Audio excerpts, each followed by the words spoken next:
എന്റെ പ്രിയപ്പെട്ട സഹോദരങ്ങളെ, അവിടെന്ന് പറഞ്ഞു, തിന്നുന്ന പാത്രത്തിന്റെ അകത്ത് വേസ്റ്റ് വെക്കുന്നവന് ശാപം കിട്ടും. അള്ളാഹു കാത്തിരക്ഷിക്കുമാറാകട്ടെ. തിന്നണ അതേ പാത്രത്തിൽ ഇങ്ങനെ പടച്ചോനെ ഇവിടെ ഉണ്ട് എല്ല്, ഇവിടുത്തെ മീമുള്ള്, കരിയാപ്പല ഇവിടെ, പച്ചമുളക് ഇവിടെ, സെൻട്രീന്ന് വാരി വാരി തിന്ന. എന്ത് മനുഷ്യനിപ്പാണ്!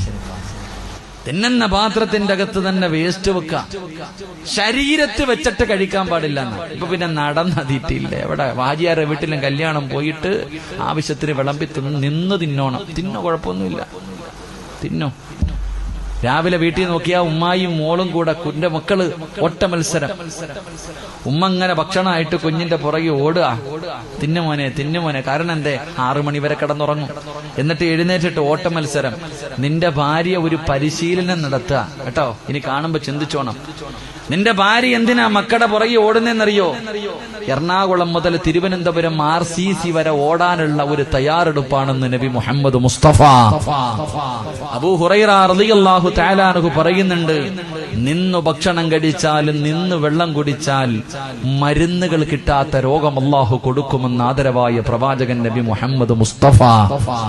ഇനി മുതൽ ഓട്ട മത്സരം നടത്തുമ്പോ രാവിലെ സ്കൂളിൽ പോകുന്നതിന്റെ തൊട്ടു മുമ്പ് മക്കളെ നിർത്തിയിട്ട് നീ ഭക്ഷണം കൊടുക്കുമ്പോൾ നീ ചിന്തിച്ചോണം, ഓരോ ഹോസ്പിറ്റലും കേറി ഇറങ്ങി നിനക്ക് ഓടേണ്ടതാ. അള്ളാഹു കാത്തുരക്ഷിക്കുമാറാകട്ടെ, അള്ളാഹു കാത്തുരക്ഷിക്കുമാറാകട്ടെ.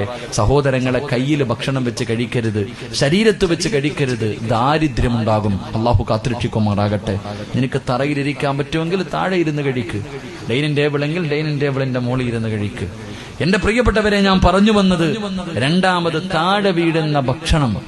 അപ്പല്ല, രണ്ടാമത്തെ വിഷയം, നിങ്ങൾ എന്ത് ചെയ്യരുത്? എന്റെ പ്രിയപ്പെട്ടവരെ, ഭക്ഷണ പാത്രത്തിൽ തന്നെ വേസ്റ്റ് വെക്കരുത്. അള്ളാഹു ഈമാൻ തരുമാറാകട്ടെ.